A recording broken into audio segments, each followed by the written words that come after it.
నమస్తే. ఈ వీడియోలో మనం కేంద్ర రాష్ట్ర సంబంధాల గురించి తెలుసుకుంటున్నాం. కేంద్ర రాష్ట్ర సంబంధాలు. కేంద్ర రాష్ట్రాల మధ్య అధికార విభజన ఉంటే ఆ ప్రభుత్వాన్ని సమైక్యంగా గాను, అధికార విభజన లేకుండా అన్ని అధికారాలు కేంద్రానికే ఉంటే దానిని ఏకకేంద్ర ప్రభుత్వంగాను పేర్కొంటాం. భారత రాజ్యాంగంలో ఎక్కడ సమైక్య ప్రభుత్వంగా పేర్కొనబడినప్పటికీ కేంద్ర రాష్ట్రాల మధ్య స్పష్టమైన అధికార విభజన కారణంగా మన దేశంలో సమైక్య వ్యవస్థ ఉన్నట్లుగా భావించవచ్చు. కేంద్ర రాష్ట్రాల మధ్య శాసన అధికారాలు, కార్యనిర్వాహక అధికారాలు, ఆర్థిక అధికారాలు స్పష్టంగా విభజించబడ్డాయి. భారతదేశంలో ఏకీకృత న్యాయ వ్యవస్థ ఉండడం వల్ల న్యాయ అధికారాలు విభజించబడలేదు. కేంద్ర రాష్ట్ర ప్రభుత్వాల మధ్య పరస్పర సామరస్య సమన్వయం ఉంటే సమైక్య వ్యవస్థ స్పష్టంగా ఉంటుంది. కేంద్ర రాష్ట్ర ప్రభుత్వాల మధ్య ఉన్న సంబంధాలను వివిధ కోణాలలో నియంత్రించడానికి రాజ్యాంగంలో విస్తృతమైన నిబంధనలు పొందుపరచబడ్డాయి. కేంద్రం రాష్ట్ర మధ్య గల సంబంధాలను 3 రకాలుగా పేర్కొనడం జరిగింది. అవి శాసన సంబంధాలు, పరిపాలన సంబంధాలు, ఆర్థిక సంబంధాలు. ఇవి కేంద్ర రాష్ట్రాల మధ్య సంబంధాలను 3 రకాలుగా పేర్కొనడం జరిగింది. శాసన సంబంధాలు, పరిపాలన సంబంధాలు, ఆర్థిక సంబంధాలు. ముందుగా మనము శాసన సంబంధాల గురించి తెలుసుకుంటా ఉన్నాము. ఈ యొక్క శాసన సంబంధాలు మరలా మనము శాసన ప్రాంతీయ విస్తరణ, శాసన జాబితా పంపిణీ అని 2 రకాలుగా ఈ యొక్క శాసన సంబంధాల్లో ఉన్నటువంటి భాగాలు. శాసనాల ప్రాంతీయ విస్తరణ, శాసన జాబితా పంపిణీ. మరి శాసన సంబంధాలు రాజ్యాంగంలో 11వ భాగంలో ఆర్టికల్ 245 నుంచి ఆర్టికల్ 255 వరకు కేంద్ర రాష్ట్ర శాసన సంబంధాలు పేర్కొనడం జరిగింది. 2016లో చేర్చిన 246 ఏతో కలిపి మొత్తం 12 ఆర్టికల్స్ ఈ యొక్క శాసన సంబంధాల్లో ఉన్నవి. అందులో భాగంగా శాసనాల ప్రాంతీయ విస్తరణ తెలుసుకున్నట్లయితే ఇక్కడ శాసనాల ప్రాంతీయ విస్తరణ ఒక రాష్ట్ర శాసనసభ చేసిన చట్టం ఆ రాష్ట్ర భూభాగానికి వర్తిస్తుంది. ఆర్టికల్ 245 క్లాజ్ 1 ప్రకారం పార్లమెంటు రూపొందించే చట్టాలు భారతదేశంలో నివసించే ప్రతి ఒక్కరికి వర్తిస్తాయి మరియు ప్రపంచంలోని ప్రతి భారత పౌరుడికి వారి ఆస్తికి వర్తిస్తాయి. అంటే ఆర్టికల్ 245 క్లాస్ 2 ఈ లక్షణాన్ని అంటారు. దేశం మొత్తానికి కానీ లేక ఇంకేదైనా ఒక ప్రాంతానికి మాత్రమే వర్తించేటట్లు పార్లమెంటు చట్టాలు రూపొందించవచ్చు. ఈ యొక్క ఆర్టికల్ 246 క్లాజ్ 4 చెబుతుంది. పార్లమెంటు రూపొందించే కొన్ని చట్టాలు కేంద్ర పాలిత ప్రాంతాలైన అండమాన్ నికోబార్ దీవులు, లక్షద్వీపులు, దాద్రా నగర్ హవేలీ, డామన్ డయ్యు, లడఖ్ విషయంలో రాష్ట్రపతి నియమాలు రూపొందిస్తారు. అస్సాంలోని స్వయం ప్రతిపత్తి గల జిల్లాలలోని గిరిజన ప్రాంతంలో గవర్నర్ నియమాలు రూపొందిస్తారు.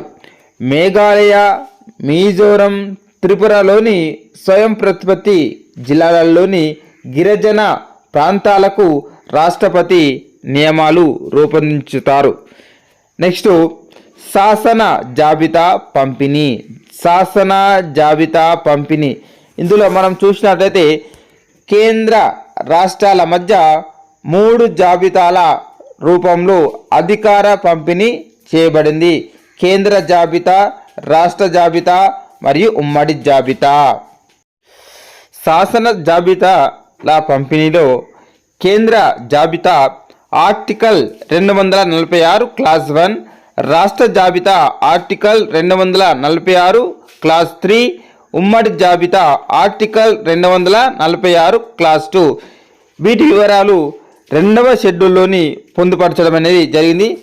వీటిలో పేర్కొన్న అంశాలను ఎంట్రీలు అంటారు. ఎంట్రీలు అని అంటారు. ముందుగా కేంద్ర జాబితా గురించి తెలుసుకున్నట్లయితే కేంద్ర జాబితాలో ప్రారంభంలో 97 అంశాలు ఉండేవి. కేంద్ర జాబితాలో ప్రారంభంలో 97 అంశాలు ఉండేవి. ప్రస్తుతం కూడా అంశాల చివరి సంఖ్య ఎంట్రీ 97 అయినప్పటికీ ప్రస్తుతము 98 అంశాలు ఉన్నాయి. వీటిపై చట్టం రూపొందించే, సవరించే, రద్దు చేసే అధికారము పార్లమెంటుకు ఉంటుంది. ఉదాహరణకు విదేశీ వ్యవహారాలు, దేశ రక్షణ, అణుశక్తి, అంతర్రాష్ట్ర వ్యాపారము, auditing, shipping, railway, banking, currency, insurance, communication, జనాభా లెక్కలు, పౌర విమానయానం, స్టాక్ మార్కెట్, పోస్టల్ టెలిగ్రాఫ్స్ ఇవి కూడా కేంద్ర జాబితాలో ఉన్నటువంటి అంశాలు. మరొకసారి దేశ రక్షణ, విదేశీ వ్యవహారాలు, అణుశక్తి, అంతరాష్ట్ర వ్యాపారం, auditing, shipping, railway, banking, currency, insurance, communication, జనాభా లెక్కలు, పౌర విమానయానం, స్టాక్ మార్కెట్, పోస్టల్ టెలిగ్రాఫ్ ఇవి కేంద్ర జాబితాలో ఉన్నటువంటి అంశాలు. రాష్ట్ర జాబితా, దీనిలో రాష్ట్ర జాబితాలో 66 అంశాలు ఉండేవి. ప్రస్తుతము 59 అంశాలు మాత్రమే ఉన్నవి. అంటే ఈ జాబితాల నుండి 7 అంశాలు తొలగించగా ఇప్పటి వరకు నూతన అంశాలను చేర్చలేదు. ఉదాహరణకు శాంతి భద్రతలు, ప్రజా ఆరోగ్యము, నీటిపారుదల, పారిశుద్ధ్యం, స్థానిక ప్రభుత్వాలు, స్థానిక మార్కెట్లు, థియేటర్లు, పోలీస్, వ్యవసాయం, సహకార రంగం, కారాగారాలు జైలు. నెక్స్ట్ ఫిషరీస్ ఇవన్నీ కూడా రాష్ట్ర జాబితాలో ఉన్నటువంటి అంశాలు. మరొకసారి 66 అంశాలు మాత్రమే ఉండేవి. ప్రస్తుతము 59 అంశాలు మాత్రమే ఉన్నాయి. ఉదాహరణకు శాంతి భద్రతలు, ప్రజా ఆరోగ్యము, నీటి పారుదల, పారిశుద్ధ్యం మరియు స్థానిక ప్రభుత్వాలు, స్థానిక మార్కెట్స్, థియేటర్లు, పోలీస్, వ్యవసాయం, సహకార రంగం, కారాగారాలు జైలు. నెక్స్ట్ ఫిషరీస్ ఇవన్నీ కూడా రాష్ట్ర జాబితాలో ఉన్నటువంటి ముఖ్యమైన ఉదాహరణగా మనం చెప్పుకోవచ్చు. ఇక్కడ మనం చూసినట్లయితే తొలగించిన అంశాలు ఏమిటి? రాష్ట్ర జాబితాలోని 7 అంశాలు 11, 19, 20, 29, 36, 52, 55లను తొలగించారు. మరొకసారి 11, 19, 20, 29, 36, 52, 55 అంశాలను తొలగించారు. వీటిలో 11, 19, 20, 29 అంశాలను 1976 42వ రాజ్యాంగ సవరణ ద్వారా ఉమ్మడి జాబితాలోకి చేర్చారు. చూడండి మరొకసారి, వీటిలో 11, 19, 20, 29 అంశాలను 1976లో 42వ రాజ్యాంగ సవరణ ద్వారా ఉమ్మడి జాబితాలోకి చేర్చడం అనేది జరిగింది. అయితే రాష్ట్ర జాబితాపై చట్టం చేసే అధికారము రాష్ట్ర శాసనసభకు ఉంటుంది. కొన్ని సందర్భాలలో పార్లమెంటు కూడా రాష్ట్ర జాబితాపై చట్టం చేయవచ్చు. అవి రాజ్యసభ సభ్యులు జాతీయ ప్రయోజనాల దృష్ట్యా 2/3 వంతుల మెజార్టీతో తీర్మానం చేస్తే రాష్ట్ర జాబితాపై పార్లమెంటు చట్టం చేయవచ్చు. ఆర్టికల్ 249 చెబుతుంది. జాతీయ అత్యవసర పరిస్థితులలో పార్లమెంటు రాష్ట్ర జాబితాపై చట్టం చేయవచ్చు. అటువంటి చట్టం జాతీయ అత్యవసర పరిస్థితి ముగిసిన 6 నెలల వరకు అమల్లో ఉంటుంది. ఆర్టికల్ 250 చెబుతుంది. ఆర్టికల్ 250 2 లేక అంతకన్నా ఎక్కువ రాష్ట్రాలు రాష్ట్ర జాబితాపై చట్టం చేయమని పార్లమెంటును కోరితే ఆ రాష్ట్రాలకు మాత్రమే వర్తించే విధంగా పార్లమెంటు చట్టం చేయవచ్చు. ఆ విధంగా చేసిన చట్టమును నివారించాలన్నా రద్దు చేయాలన్నా పార్లమెంటుకే అధికారం ఉంది అని ఆర్టికల్ 252 చెబుతుంది. రాష్ట్రపతి పాలన కాలంలో రాష్ట్ర శాసన సభకు ఆ చట్టాలను మార్పు చేసే అవకాశం ఉండదు. పార్లమెంటు రాష్ట్ర జాబితాపై చట్టం చేస్తుంది. ఆర్టికల్ 356 చెబుతుంది. అంతర్జాతీయ ఒప్పందాలను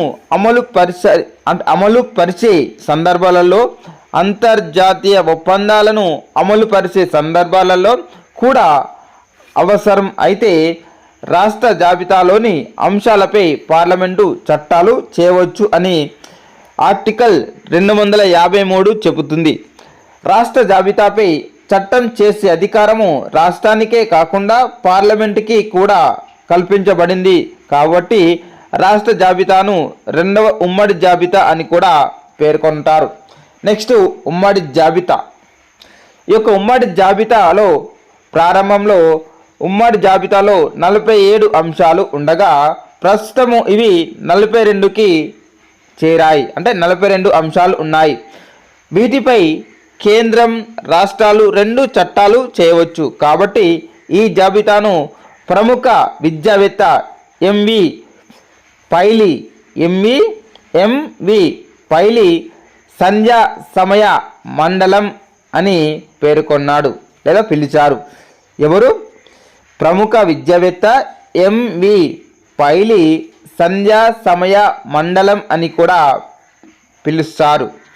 ఉమ్మడి జాబితాలోని ముఖ్యమైన అంశాలు: క్రిమినల్, సివిల్ చట్టములు, వ్యవహారాలు, ఒప్పందాలు, ధర్మకర్తృత్వ సంస్థలు, కుటుంబ సంక్షేమము, ఆహార పదార్థాల కల్తీ, విద్యుత్ శక్తి, ట్రేడ్ యూనియన్, పారిశ్రామిక కార్మిక వివాదాలు. నెక్స్ట్ జనన మరణాల నమోదుతో సహా పూర్తి గణాంకాల సేకరణ, వివాహం, విడాకులు, సామాజిక ఆర్థిక ప్రణాళికలు, వన్యమృగ పక్షుల సంరక్షణలు, ఆస్తుల మార్పిడి, ధరల అదుపు. మరొకసారి: క్రిమినల్, సివిల్ చట్టాలు, వివాహం, విడాకులు, వ్యవహారాలు, ఒప్పందాలు, సామాజిక ఆర్థిక ప్రణాళికలు, ధర్మకర్తృత్వ సంస్థలు, ధర్మకర్తలు, కుటుంబ సంక్షేమము, వన్యమృగ పక్షుల సంరక్షణలు. నెక్స్ట్ ఆహార పదార్థాల కల్తీ, ఆస్తుల మార్పిడి, ఆహార పదార్థాల కల్తీ, ధరల అదుపు, విద్యుత్ శక్తి, ట్రేడ్ యూనియన్, పారిశ్రామిక కార్మిక వివాదాలు, జనన మరణాల నమోదుతో సహా పూర్తి గణాంకాల సేకరణ. ఇవి ఉమ్మడి జాబితాలోని ముఖ్యమైన అంశాలు. అయితే 1976లో చేసిన 42వ రాజ్యాంగ సవరణ ద్వారా ఉమ్మడి జాబితాలోకి 5 నూతన అంశాలను చేర్చడం జరిగింది. అవి న్యాయపాలన, సబార్డినేట్ కోర్టుల వ్యవస్థీకరణ 11A, అడవులు 11A మరియు వన్య జంతువులు మరియు పక్షుల సంరక్షణ 17B, జనాభా నియంత్రణ మరియు కుటుంబ నియంత్రణ 20A. మరియు వీటితో పాటు విద్య, సాధారణ విద్య, సాంకేతిక వైద్యం మరియు యూనివర్సిటీ విద్య ఇవి 25 చెబుతుంది. తూనికలు, కొలతలు 33A చెబుతుంది. నెక్స్ట్ అవశిష్ట అధికారాలు.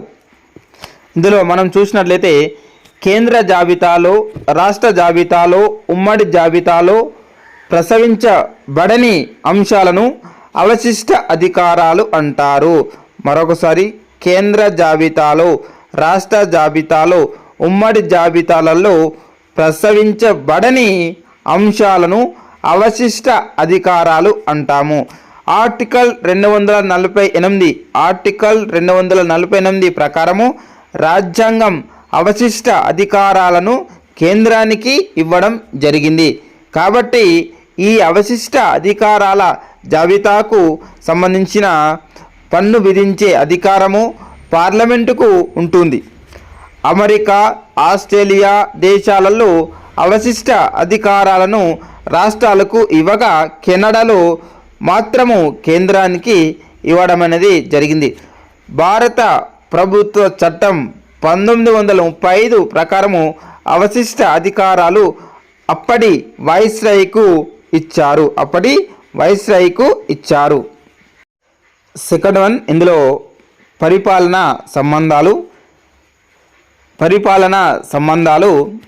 రాజ్యాంగంలోని 11వ భాగంలో 256 నుండి 263 వరకు యొక్క పరిపాలనా సంబంధాలను పేర్కొనడం జరిగింది. రాజ్యాంగంలో సాధారణ పరిస్థితులలో కేంద్ర రాష్ట్రాల మధ్య గల పరిపాలనా సంబంధాలను ఈ యొక్క 256 నుంచి 263 ఒక 11వ భాగంలో రాజ్యాంగంలో పేర్కొనడం జరిగింది.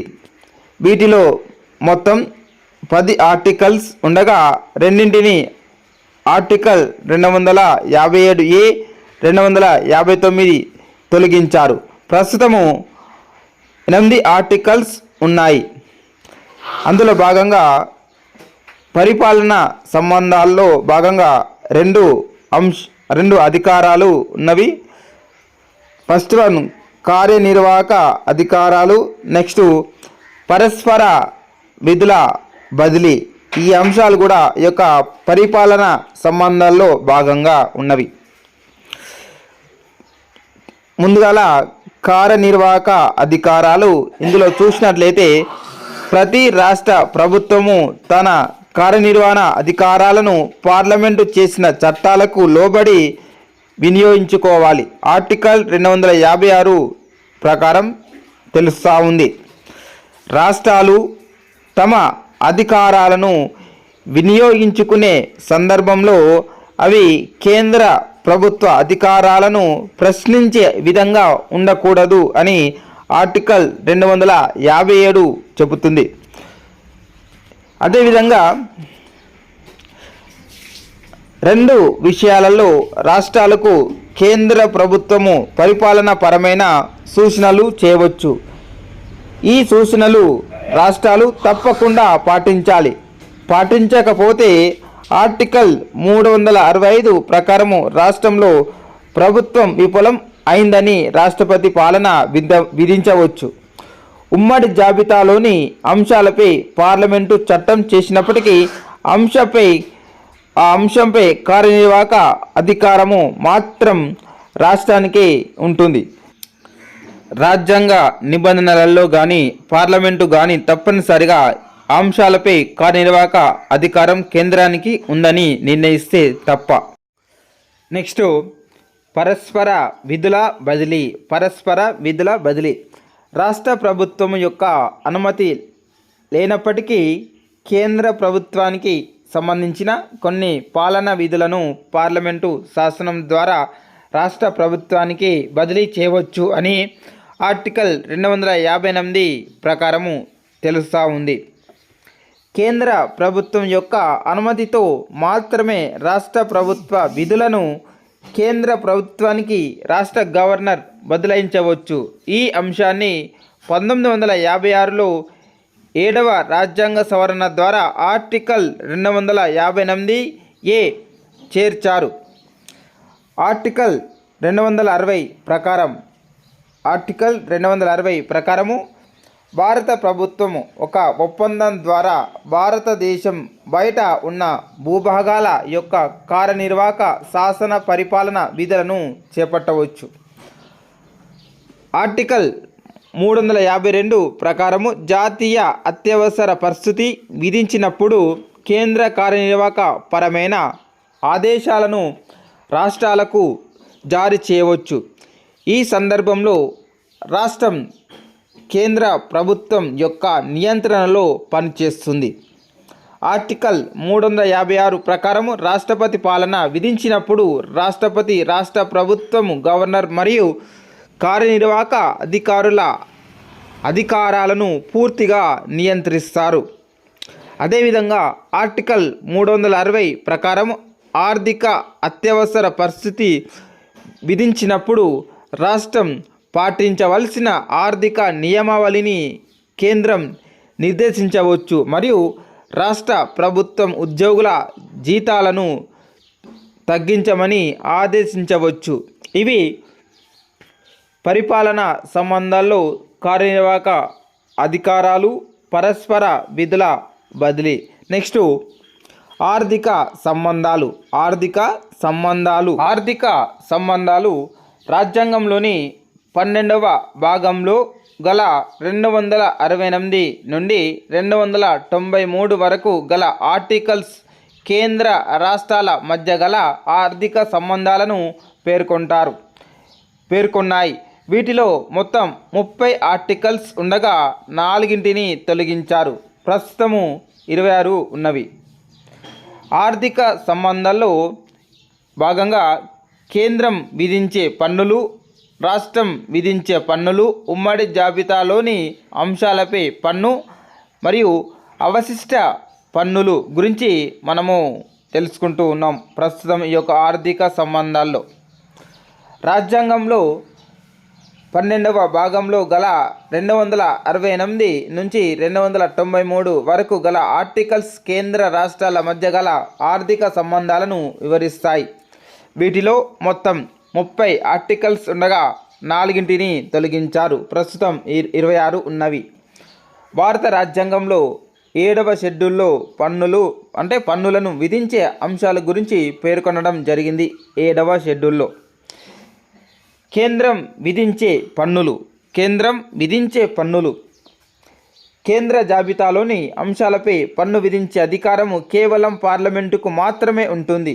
ప్రస్తుతం ఉన్న కేంద్ర జాబితాలోని 13 అంశాల మీద పార్లమెంటు పన్ను విధిస్తుంది అని అవి 82 నుంచి 92B వరకు మరియు 96 తెలియజేస్తుంది. ఈ యొక్క కేంద్ర జాబితాలో కేంద్రం పరిధిలోకి వచ్చే పన్నులు కార్పొరేషన్ పన్ను, వ్యవసాయేతర ఆదాయంపై పన్ను, పొగాకుపై ఎక్స్చేంజ్ సుంకం, ఎగుమతి దిగుమతి సుంకాలు, స్టాక్